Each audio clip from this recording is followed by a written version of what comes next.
Hello बच्चों, आज का जो हमारा टॉपिक है वो है किरचॉफ्स रूल। देखिए बच्चों, अभी तक जो भी हमारे पास इलेक्ट्रिकल सर्किट हुआ करते थे वो सिंपल इलेक्ट्रिकल सर्किट होते थे। और जनरली उन इलेक्ट्रिकल सर्किट को जो है हम ओम्स लॉ की मदद से सॉल्व किया करते थे। लेकिन अब जो हमारे पास जो इलेक्ट्रिकल सर्किट होंगे वो कॉम्प्लिकेटेड इलेक्ट्रिकल सर्किट होंगे। तो कॉम्प्लिकेटेड इलेक्ट्रिकल सर्किट को सॉल्व करने के लिए बच्चों हमारे पास होता है Kirchhoff rule. Without Kirchhoff rule हम कॉम्प्लिकेटेड इलेक्ट्रिकल सर्किट को सॉल्व नहीं कर सकते। ठीक है, देखिए यहां पे क्या लिखा है, to solve complicated electrical circuit Kirchhoff gave two rules. Kirchhoff ने हमें दो रूल दिए हैं कॉम्प्लिकेटेड इलेक्ट्रिकल सर्किट को सॉल्व करने के लिए।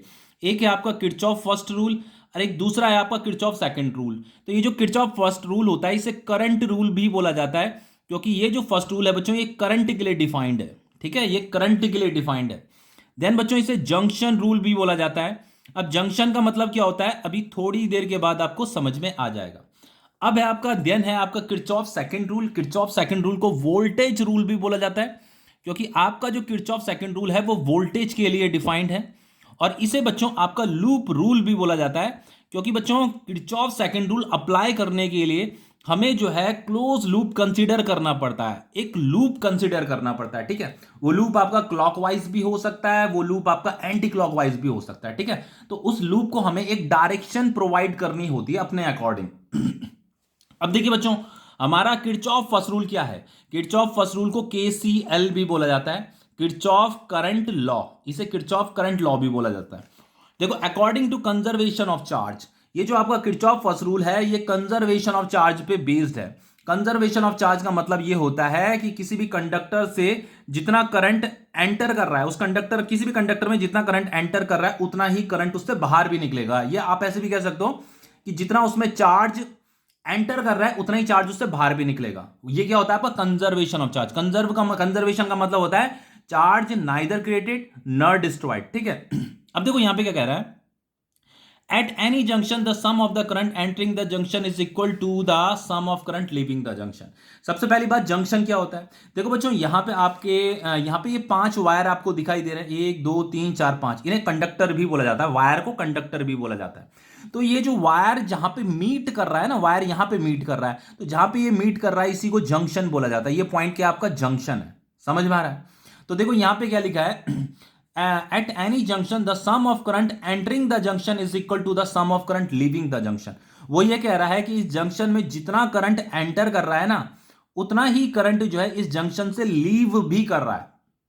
तो ये कॉन्सेप्ट कहां से आया बच्चों, ये कंजर्वेशन ऑफ चार्ज से आया। ठीक है, क्योंकि ये जो फर्स्ट रूल है बच्चों, किरचॉफ फर्स्ट रूल, ये कंजर्वेशन ऑफ चार्ज पे ही बेस्ड है कि जितना चार्ज यहां एंटर कर रहा है उतना ही चार्ज यहां से बाहर भी निकल रहा है। इस जंक्शन में कोई भी चार्ज एक्युमुलेट नहीं होता है, मतलब एक्युमुलेट मतलब इकट्ठा नहीं होता है, रुकता नहीं है, वो कंटिन्यूअसली फ्लो होने में लगा हुआ है। तो इसका मतलब यह है कि जितना यहां से करंट एंटर कर रहा है ना उतना ही करंट यहां से बाहर भी निकल रहा है। तो हम यहां पे लिखेंगे I1 plus I2 plus I3, जो होगा बच्चों ये है कौन सा करंट है, ये sum of current entering the junction है, is equal to sum of current leaving the junction. तो ये जो करंट है आपका ये जंक्शन से लीव हो रहा है। ठीक है, I4 प्लस I5। देखो फाइनली हम इसे कैसे लिख सकते हैं, देखो हम इसे कुछ इस तरीके से लिख सकते हैं इस तरीके से इसे लिखा जा सकता है। तो देखो यहां पे जो करंट का जो सम आ रहा है वो कितना आ रहा है, जीरो के बराबर आ रहा है। ठीक है, तो ये जो करंट का जो सम आ रहा है ना बच्चों ये जीरो के बराबर आता है। देखो यहां पे क्या लिखा है, ये भी आपका किरचॉफ फर्स्ट रूल है। According to this rule the algebraic sum of various current meeting at a junction is always zero. बच्चों जो करंट का जो वेरियस जो ये करंट है ना उसका जो एट ए जंक्शन जो सम होता है वो जीरो के बराबर होता है। समझ में आ रहा है। तो बच्चों इस इक्वेशन से आप एक और चीज समझ सकते हो कि जो करंट एंटर कर रहा है जंक्शन में उसे आपको पॉजिटिव लेना है, और जो करंट यहां से लीव कर रहा है जंक्शन से उसे आपको नेगेटिव लेना है, तभी तो उनका सम जीरो के बराबर आएगा। समझ में आ रहा है। तो बच्चों किरचॉफ फर्स्ट रूल की डेफिनेशन ये भी होती है और ये भी होती है। ये डेफिनेशन आपकी एनसीईआरटी में दे रखी है। ठीक है, अब देखिए बच्चों आपका नेक्स्ट है अब Kirchhoff second rule. Kirchhoff second rule जिसे लूप रूल भी बोला जाता है, क्योंकि बच्चों किरचॉफ सेकंड रूल अप्लाई करने के लिए हमें सबसे पहले लूप कंसीडर करना होता है। उस लूप की डायरेक्शन या तो हमें क्लॉकवाइज लेनी होती है या तो एंटी क्लॉकवाइज लेनी होती है। तो इसे आपका लूप रूल भी बोला जाता है, इसे इसे केवीएल भी बोला जाता है, किरचॉफ वोल्टेज लॉ। ठीक है। अब देखिए यहां पे क्या कह रहा है, देखो बच्चों यहां पे मैंने एक सर्किट ले रखा है ये, लेकिन ये आपका सिंपल इलेक्ट्रिकल सर्किट ही है। वैसे जनरली किरचॉफ सेकंड रूल जो हम यूज करते हैं वो कॉम्प्लिकेटेड इलेक्ट्रिकल सर्किट के लिए यूज करते हैं। तो अभी एक क्वेश्चन आपको सॉल्व करवाऊंगा, वहां पे एक कॉम्प्लिकेटेड इलेक्ट्रिकल सर्किट ही हम लेंगे। ठीक है। अभी मैंने यहाँ पे सिंपल इलेक्ट्रिकल सर्किट ले रखा है, इसकी मदद से ही मैं आपको कुछ समझाने वाला हूं, अभी इसे ध्यान से देखिए। ठीक है।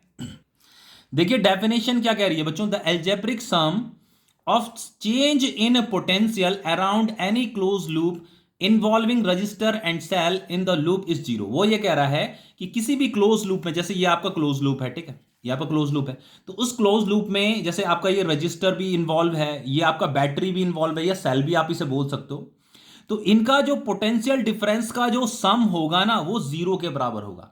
दिस इज बच्चों change in potential. Change in potential को ही बच्चों पोटेंशियल डिफरेंस भी बोला जाता है।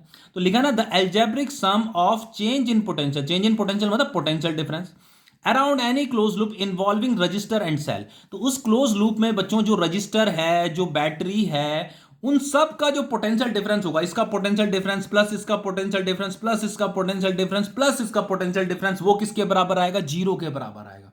तो ये डेल्टा वी क्या है, ये आपका चेंज इन पोटेंशियल है। तो इसका मुझे चेंज इन पोटेंशियल प्लस इसका चेंज इन पोटेंशियल प्लस इसका चेंज इन पोटेंशियल प्लस इसका चेंज इन पोटेंशियल क्या होगा, जीरो के बराबर होगा, वो ये कह रहा है। ठीक है। अब देखो बच्चों एक और चीज बताता हूं। देखो बच्चों ये मान लो मैं यहां पे जो क्लोज लूप ले रहा हूं, मुझे यहां पे क्लोज लूप कंसीडर करना, सबसे पहला काम है हमारा क्लोज लूप कंसीडर करना। तो टेकिंग लूप, मैंने जो लूप की डायरेक्शन ले रहा हूं वो ले रहा हूं मैं ए बी सी डी ए। तो सबसे पहले मैंने ए लिखा, फिर बी लिखा, फिर सी लिखा, फिर डी लिखा, फिर ए लिखा। तो इस तरीके से अगर मैंने लूप को लिखा वाइज का मतलब ये आपका क्लॉकवाइज डायरेक्शन है। ठीक है, कैसी डायरेक्शन है, क्लॉकवाइज डायरेक्शन है। तो लूप की डायरेक्शन मैंने क्लॉकवाइज ले रखी है। लूप की डायरेक्शन आप क्लॉकवाइज भी ले सकते हो, एंटी क्लॉकवाइज भी ले सकते हो। तो जैसे ये वाली तो हो गई क्लॉकवाइज, और अगर आप ए डी सी बी ए लिखते तो ये हो जाती है आपकी एंटी क्लॉकवाइज। समझ में आ रहा ना, ये वाली डायरेक्शन एंटी क्लॉकवाइज होती है। तो कोई सी भी डायरेक्शन आप लूप की ले सकते हो, इसमें कोई ज्यादा मतलब मैथ्स लगाने की जरूरत नहीं है, कोई सी भी आप डायरेक्शन ले सकते हो। अब देखिए बच्चों इसका जो पोटेंशियल है, पोटेंशियल डिफरेंस है, वो तो वी के बराबर है। अब बच्चों ये जो रजिस्टर है इस क्लोज लूप में, सबसे पहले इस क्लोज लूप में टोटल 4 एलिमेंट्स है ना, एक एलिमेंट ये है, एक ये है, एक ये है, एक ये है। तो इसका पोटेंशियल डिफरेंस तो वी है, तो इसका भी तो कुछ ना कुछ पोटेंशियल डिफरेंस होगा। इसका पोटेंशियल डिफरेंस कितना होगा, V1 is equal to I into R1। इसका पोटेंशियल डिफरेंस कितना होगा, इसके अक्रॉस जो पोटेंशियल डिफरेंस होगा उसे हमने V2 मान लिया। V2 की वैल्यू कितनी होगी, I इंटू R2, क्योंकि इसमें सेम करंट चल रहा है, I इससे भी चल रहा है, I इसमें भी है, I इसमें भी है। और इसका जो पोटेंशियल डिफरेंस होगा वो होगा IR3। तो फाइनली बच्चों ये जो V होता है, V किसके बराबर होता है, V1 plus V2 plus V3। ये तो आपको पता ही है ना, ये तीनों रजिस्टर सीरीज में है। तो ये जो पोटेंशियल होता है यहां शेयर हो जाता है, यहां डिवाइड हो जाता है तीनों में। ठीक है, तो हम ऐसे ऐसे लिख सकते हैं V is equal to IR1 plus IR2 plus IR3, लिख सकते हैं ना, बिल्कुल। अब फाइनली मैं इसे लिख सकता हूं V minus IR1 minus IR2 minus IR3 is equal to 0। ये मेरी इक्वेशन है। क्लोज्ड लूप के लिए ऐसी इक्वेशन लिखी जाती है। लेकिन बच्चों इसी क्लोज लूप के लिए जो है ना दूसरे तरीके से भी इक्वेशन लिखी जा सकती है। अब यहां पे मैंने इसे पॉजिटिव ले रखा, इसे नेगेटिव ले रखा, इसे नेगेटिव ले रखा, इसे नेगेटिव ले रखा। क्यों ले रखा अभी बताऊंगा, ये एक रूल है, उस रूल को हमें फॉलो करना होता है। ठीक है, अभी देखो बच्चों इसी इक्वेशन को ना हम एक दूसरे तरीके से भी लिख सकते हैं। कैसे, देखो जैसे ये V इज इक्वल टू क्या था हमारा, IR1 था प्लस IR2 था प्लस IR3 था।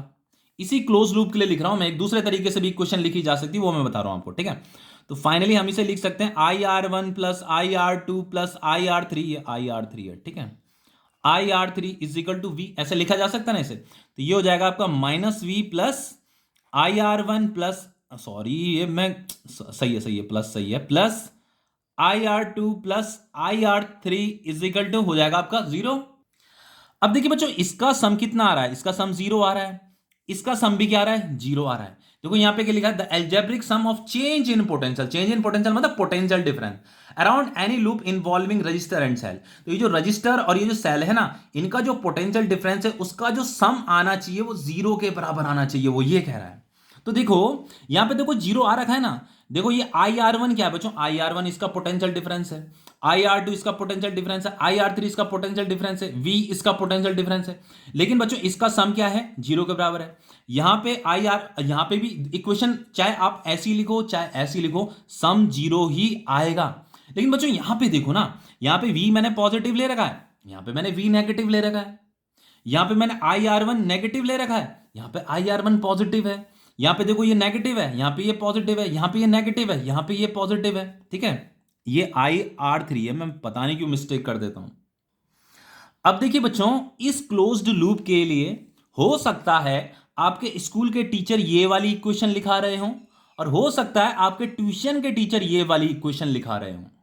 तो बच्चे इसी में कंफ्यूज होते हैं कि ये वाली इक्वेशन लिखनी है कि ये वाली इक्वेशन लिखनी है। बच्चों दोनों ही इक्वेशन सही है, क्योंकि दोनों का जो सम आ रहा है ना वो जीरो के बराबर आ रहा है, दोनों इक्वेशन सही हैं। लेकिन बच्चों अगर आप इस इक्वेशन को फॉलो कर रहे हो तो इसके लिए अलग रूल होता है, और इस इक्वेशन को फॉलो कर रहे हो तो इसके लिए अलग रूल होता है।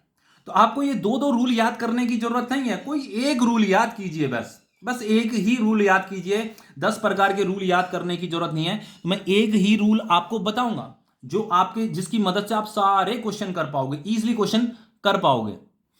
अब देखिए बच्चों, यहां पे जो बैटरी का जो पोटेंशियल है ना ये पॉजिटिव ले रखा है, इस वाले रजिस्टर के अक्रॉस जो पोटेंशियल डिफरेंस है ना उसे नेगेटिव ले रखा है, इस वाले रजिस्टर के अक्रॉस जो पोटेंशियल डिफरेंस है उसे भी नेगेटिव ले रखा है, और इसे भी नेगेटिव ले रखा है। अब इसके पीछे क्या रूल है वही हमें साइन कन्वेंशन हमें यहां पे थोड़ा बहुत समझना है। ठीक है, बाकी कुछ नहीं है, बस इतना ही है।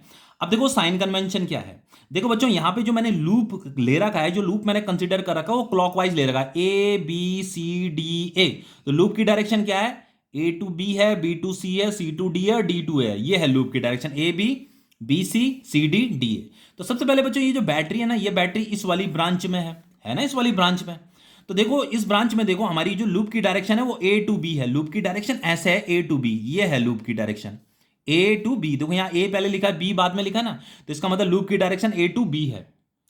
जो आपने लूप यहाँ पे सजेस्ट कर रखा है ना बस उसे देखना है आपने।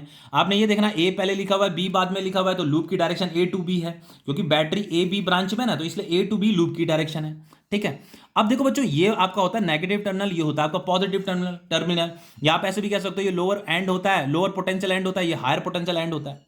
तो अगर लूप की डायरेक्शन बच्चों जो कि ए टू बी है, लूप की डायरेक्शन अगर नेगेटिव से पॉजिटिव की तरफ अगर जा रही है, तो आपको इस बैटरी का जो पोटेंशियल जो वी है ना उससे पहले यहां पे पॉजिटिव लगाना है, बस इतना ही करना है।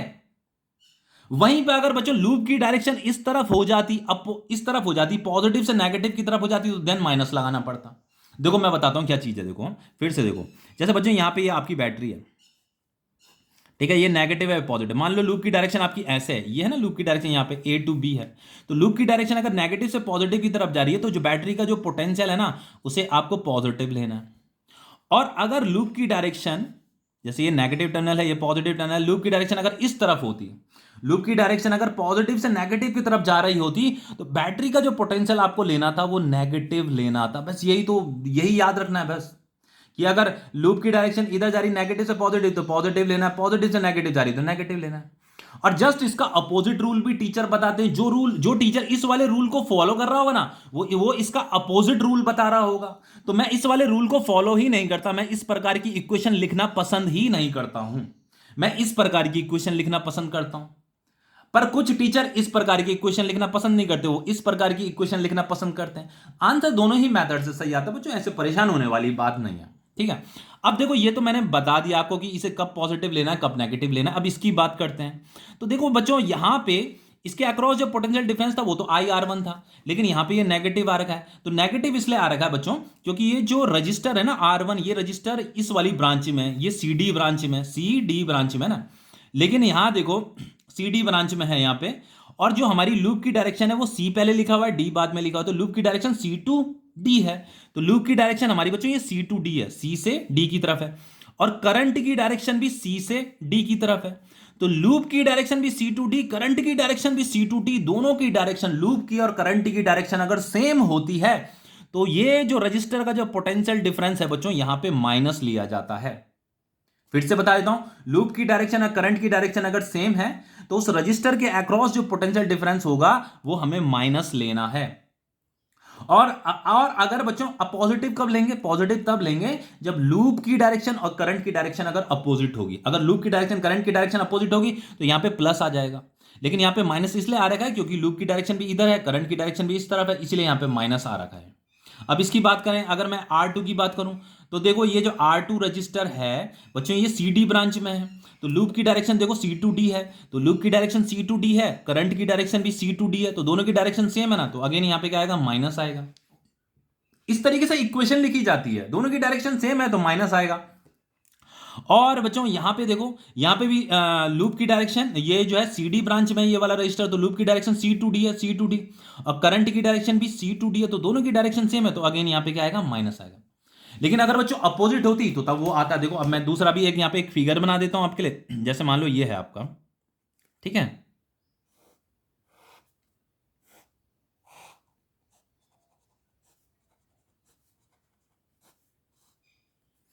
तो यहां करंट ऐसे चल रहा है, ये करंट, ये आई करंट इधर जा रहा है, ये R1 है, ये आपका R2 है, ये आपका R3 है, यहां हो गया आपका IR1, यहां हो गया आपका IR2, यहां हो गया आपका इसका पोटेंशियल डिफरेंस है ये IR3, चलो यहां V3 लिख देते हैं, यहां पे V2 लिख देते हैं, और यहां पे V1 लिख देते हैं।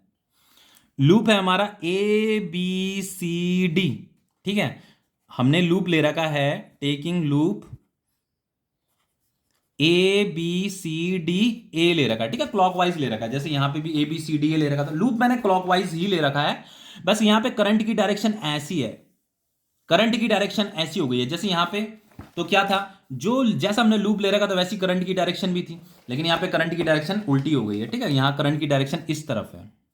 अब देखो बच्चों, अगर मुझे इसके लिए इक्वेशन लिखनी पड़े, जैसे इस वाले के लिए तो मैंने इक्वेशन इस तरीके से लिखी थी ना, अब देखो रूल देखो, ध्यान से सुनना। देखो बच्चों, अगर मुझे ये इसका पोटेंशियल V है, अब यहां पे मैंने V लिख दिया, लेकिन अब ये पॉजिटिव आएगा कि नेगेटिव आएगा, तो देखो लूप क्या है, लूप की डायरेक्शन आपकी A टू B, तो लूप की डायरेक्शन A टू B इस तरफ है, लूप की डायरेक्शन A से B की तरफ, तो ये पॉजिटिव है, ये नेगेटिव है, तो लूप की डायरेक्शन अगर पॉजिटिव से नेगेटिव की तरफ जा रही है तो यहां माइनस आएगा। देखो यहां पे मैंने बताया था ना कि लूप की डायरेक्शन अगर पॉजिटिव से नेगेटिव की तरफ जा रही है तो बैटरी का पोटेंशियल आपको नेगेटिव लेना है, समझ में आ रहा है। तो लूप की डायरेक्शन देखो यहां पे, देखो पॉजिटिव से नेगेटिव की तरफ जा रही है, तो इसीलिए मैंने यहां पे माइनस लिया, समझ में आ रहा है। अब देखो अब क्या है, अब ये वाला पोटेंशियल डिफरेंस कितना है, IR1 है, तो ये भी यहां पे लिखना है IR1, लेकिन यहां पे पॉजिटिव आएगा कि नेगेटिव आएगा बताओ। तो देखो यहां पे देखो, ये जो रजिस्टर है बच्चों ये CD ब्रांच में, C और D ब्रांच में, तो लूप की डायरेक्शन C2D है, पहले C आ रहेगा बाद में D आ रहेगा ना, तो लूप की डायरेक्शन C2D है, तो लूप की डायरेक्शन ये है C2D, और करंट की डायरेक्शन है D2C। देखो लूप की डायरेक्शन तो C2D है, लूप की डायरेक्शन C2D है, ये है। अब करंट की डायरेक्शन क्या, करंट की डायरेक्शन D2C हो रही है, इस तरफ है करंट की डायरेक्शन, करंट की डायरेक्शन ये है, तो दोनों की डायरेक्शन अपोजिट है ना, तो दोनों की डायरेक्शन अगर अपोजिट होगी तो यहां पे प्लस आएगा, समझ में आ रहा है। उसी तरीके से बच्चों ये IR2 भी यहां पे लिखेंगे, और देखो अगेन यहां पे लूप की डायरेक्शन C2D है, करंट की डायरेक्शन D2C है, अपोजिट है, तो अगेन प्लस आएगा। और अगेन यहां इसके लिए भी बच्चों ये जो है CD ब्रांच में है, तो लूप की डायरेक्शन C2D है, करंट की डायरेक्शन D2C है, तो अगेन यहां पे क्या आएगा, प्लस आएगा। ये तो IR2 आना था, ये IR3 इज इक्वल टू 0, इसका सम क्या आएगा, 0 आएगा। बस यही रूल है, बाकी कुछ नहीं है बच्चों। हमेशा याद रखना, लूप हमेशा क्लॉकवाइज बनाओ, एंटी क्लॉकवाइज क्यों बनाना, चलो एंटी क्लॉकवाइज भी बना सकते हो, कोई दिक्कत नहीं, कैसा भी बना सकता, क्लॉकवाइज बनाओ, एंटी क्लॉकवाइज बनाओ। उसके लिए मैंने आपको रूल बता दिया है कि आपकी लूप की डायरेक्शन अगर नेगेटिव से पॉजिटिव की तरफ जा रही है तो आप पॉजिटिव लोगे, लूप की डायरेक्शन पॉजिटिव से नेगेटिव की तरफ जा रही है तो बैटरी का पोटेंशियल नेगेटिव लोगे।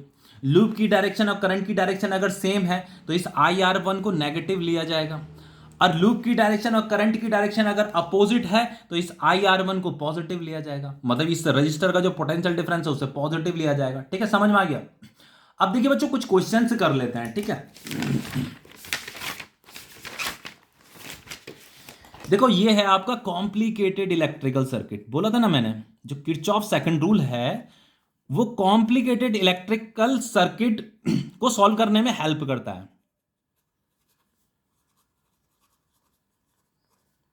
देखो बच्चों इसे मैंने कॉम्प्लिकेटेड इलेक्ट्रिकल सर्किट क्यों बोला, क्योंकि इसमें बच्चों एक से ज्यादा बैटरी लगी हुई है, या एक से ज्यादा सेल बोल सकते हो आप, एक सेल ये है एक सेल ये है, तो एक से ज्यादा सेल है ना, तो इसीलिए किसी भी सर्किट में अगर एक से ज्यादा सेल आपको दिखाई दे रहे हैं तो वो कॉम्प्लिकेटेड इलेक्ट्रिकल सर्किट बोलोगे आप उसे, और उसे सॉल्व करने के लिए आपको क्या करना है, किरचॉफ सेकंड रूल अप्लाई करना है, ठीक है। सबसे पहले बच्चों इसकी नेमिंग कर लेते हैं, A B C D E and F. अब देखिए बच्चों, इसमें इस सर्किट में हमारे पास कितने लूप हैं? देखो एक लूप तो आपका ये हो गया, मैं क्लॉकवाइज लूप ही ले रहा हूं, है ठीक है। एक लूप ये हो गया ए बी सी एफ ए, एक लूप ये हो गया आपका F C D E F, और एक लूप आपका ये हो गया ए बी डी ई ए, ठीक है। टोटल 3 लूप है। तो सबसे पहले मैं कोई सा भी लूप आप ले सकते हो, ठीक है। मैं ये वाला क्लॉकवाइज लूप ले रहा हूं, ठीक है। तो मैंने यहां लिख दिया टेकिंग लूप, लूप की डायरेक्शन में क्लॉकवाइज ले रहा हूं, A B C F A B C F A. अब देखिए बच्चों, हमें यहां पे इक्वेशन लिखनी है। देखो लूप की डायरेक्शन क्या है, ए टू बी है। तो लूप की डायरेक्शन देखो, ये बैटरी है ना आपका, तो ये बैटरी का पॉजिटिव टर्मिनल है, ये आपका नेगेटिव टर्मिनल है। लूप की डायरेक्शन ए टू बी है, तो ये ए है, ये बी है, तो लूप की डायरेक्शन ए टू बी है ये। तो लूप की डायरेक्शन बच्चों पॉजिटिव से नेगेटिव की तरफ जा रही है, नेगेटिव जा रही है ना, तो यहाँ पे नेगेटिव आएगा। और ये बैटरी का जो पोटेंशियल है वो कितना है, 1.5 वोल्ट है, तो ये पोटेंशियल डिफरेंस है, तो ऐसे लिख देना है आपको, ठीक है। फिर देखो आपको क्या करना है, अब आती है बात इस रजिस्टर की। तो इसका रेजिस्टेंस 1 ओम है, और यहां से जो ये करंट है ये I1 जा रहा है, इससे करंट, ठीक है। तो I1 इंटू 1 या 1 इंटू आई, जैसे यहां पे था ना I इंटू आर नहीं कर रहे थे, तो I इंटू आर रजिस्टेंस, तो I1 इंटू 1। तो यहां पे I1 इंटू 1 कीजिए।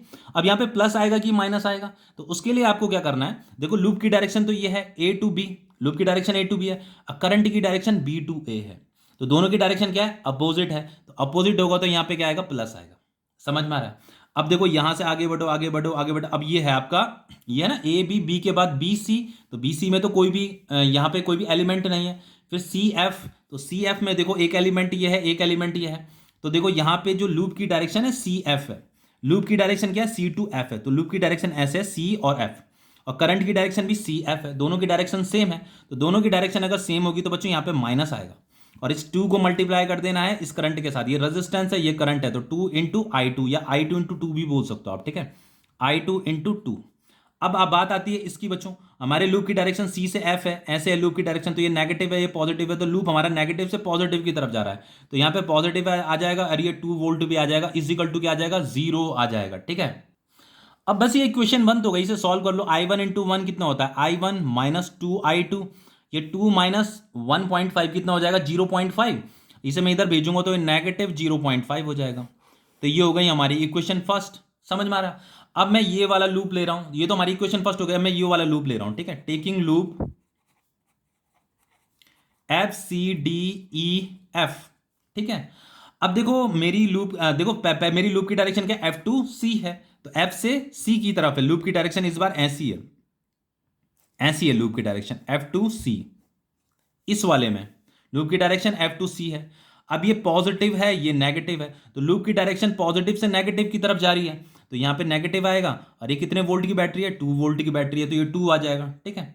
अब क्या करेंगे बच्चों, अब देखो एफ सी में एक एलिमेंट तो ये था, एक एलिमेंट ये है, तो इसका भी पोटेंशियल डिफरेंस निकालेंगे, तो 2 इंटू आई टू कर दो, या इसे आई टू इंटू टू भी आप बोल सकते हो। अब यहाँ पे प्लस आएगा कि माइनस आएगा, तो यहाँ पे जो आएगा बच्चों, देखो लूप की डायरेक्शन है आपकी एफ टू सी, और करंट की डायरेक्शन है सी टू एफ, तो दोनों की डायरेक्शन क्या हो गई, अपोजिट हो गई, तो यहाँ पे आ जाएगा आपका प्लस। समझ में आ रहा है? अब आ जाइए बच्चों इस तरफ, सी डी ब्रांच में तो कोई भी एलिमेंट नहीं है। इस वाली ब्रांच में देखो, देखो हमारा लूप है डी टू ई, लूप की डायरेक्शन डी टू ई है, डी टू ई इस तरफ हमारे लूप की डायरेक्शन है। करंट की डायरेक्शन ई टू डी है, करंट की डायरेक्शन इस तरफ है, दोनों की डायरेक्शन अपोजिट है, तो यहां पे आएगा प्लस, ठीक है। और इस 5 को मल्टीप्लाई कर देंगे इसके साथ, ठीक है। तो ये है आपका I1 प्लस I2, और इसको मल्टीप्लाई कर देना 5 के साथ, इज इक्वल टू 0। अब इसे सॉल्व कीजिए, -2, चलो इसे बाद में करेंगे। ये हो गया आपका 2I2, ये हो गया आपका 5I1 plus 5I2 is equal to, ये 2 इधर भेज दो, ये 2 इधर हो जाएगा, ठीक है। तो ये हो गया आपका 5I1 और 5 plus 2 7I2 is equal to 2। तो ये हो गई आपकी इक्वेशन सेकंड। अब ऐसे करते हैं बच्चों, इन दोनों इक्वेशन को सॉल्व कर लेते हैं, ठीक है। अब इन दोनों इक्वेशन को अगर सॉल्व करना है तो यहाँ पे 5I1 है, 1 है ना, 5I1 है, तो इसे भी 5I1 बना देते हैं, तो इसे 5 से मल्टीप्लाई कर देते हैं, ठीक है। तो इसे अगर मैं 5 से मल्टीप्लाई करूंगा तो ये हो जाएगा आपका 5I1, 5 टू 10 माइनस 10I2, और फिर 5 से इस 0.5 को मल्टीप्लाई करूंगा तो ये कितना हो जाएगा, -2.5 हो जाएगा, ठीक है। फिर इस इक्वेशन को एज इट इज यहां पे लिख दो, ठीक है। अब इसे सब्ट्रैक्ट कर लो, सब्ट्रैक्ट करने पे ये कट जाएगा आपका, यहां पे कितना आ जाएगा, यहां आ जाएगा -17I2, और ये माइनस माइनस प्लस हो जाएगा आपका। और यहाँ पे ये क्या करा मैंने, एक मिनट बच्चों, यहाँ पे एक क्वेश्चन क्या आई थी आपकी, रुकिए बच्चों, यहाँ पे मैंने एक मिस्टेक करी है। देखिए ये 5i1 था, 5 + 2 7 था, ये इजिकल टू 2 था यहाँ पे, ठीक है। यहाँ मैंने ये माइनस लिख दिया जल्दीबाजी में, ये प्लस था, ठीक है। इजिकल टू 2 था ना यहाँ पे, ये आपका इजिकल टू 2 था। फिर हमने सब्ट्रैक्ट किया तो यहाँ माइनस का साइन लगाया, तो ये भी माइनस है, ये भी माइनस है, तो ये माइनस माइनस प्लस हो जाएगा, तो यहाँ पे आ जाएगा -4.5 आएगा, ठीक है, इस तरीके से। तो i2 इजिकल टू हो जाएगा -4.5 डिवाइडेड बाय -17, तो माइनस से माइनस कट जाएगा, डेसिमल हटेगा तो यहाँ 0 आ जाएगा, तो ये क्या 5 9 जा 45, 5 3 जा 15 और 5 4 जा 20, तो ये आ रहा है आपका i2 जो आ रहा है आपका 9/34 एम्पियर आ रहा है। अब देखो ऐसे करते हैं, अब i1 भी कैलकुलेट कर लेते हैं। तो i1 कैलकुलेट करने के लिए क्या करेंगे बच्चों, ये जो i2 की वैल्यू है ना उसे यहाँ पुट कर दो इस वाली इक्वेशन में, बहुत सिंपल है, यहीं पे कर देता हूं मैं। जैसे ये इक्वेशन थी ना, तो ये i1 मुझे कैलकुलेट करना, i1 -2 इंटू i2 कितना दे रखा है, 9/34 दे रखा है, तो बस यहाँ 9/34 पुट कर दो, 9/34 इज इक्वल टू -0.5, तो ये हो जाएगा आपका इसे काटिए, 2 1 जा 2, 2 7 जा 14, तो ये हो गया आपका -9/17 इज इक्वल टू ये माइनस, देखो ये 0.5 है, 0.5 को मैं 1/2 भी तो लिख सकता हूँ, समझ में आ रहा है ना। जैसे मैं डेसिमल हटाऊंगा नीचे 10 आ जाएगा, 5 1 जा 5, 5 2 जा 10, तो इसे 1/2 भी लिखा जा सकता है। तो i1 इज इक्वल टू हो जाएगा आपका -1/2 प्लस 9/17, तो finally i1 is equal to क्या हो जाएगा आपका, यहाँ पे एलसीएम आ जाएगा 34, यहाँ -17 और 9 2 जा 18, तो finally i1 is equal to कितना आ रहा है आपका, इसे सॉल्व कीजिए 1/34, तो i1 आ गया आपका 1/34 एम्पियर, i2 आ गया आपका 9/34 एम्पियर। इसी तरीके से बच्चों ये क्वेश्चंस करने हैं, समझ में आ गया होगा ना। बाकी क्वेश्चंस आप ट्राई कीजिए, मैंने एनसीईआरटी सॉल्यूशंस में भी क्वेश्चंस करा रखे हैं, उनकी भी प्रैक्टिस कर लीजिए, ठीक है।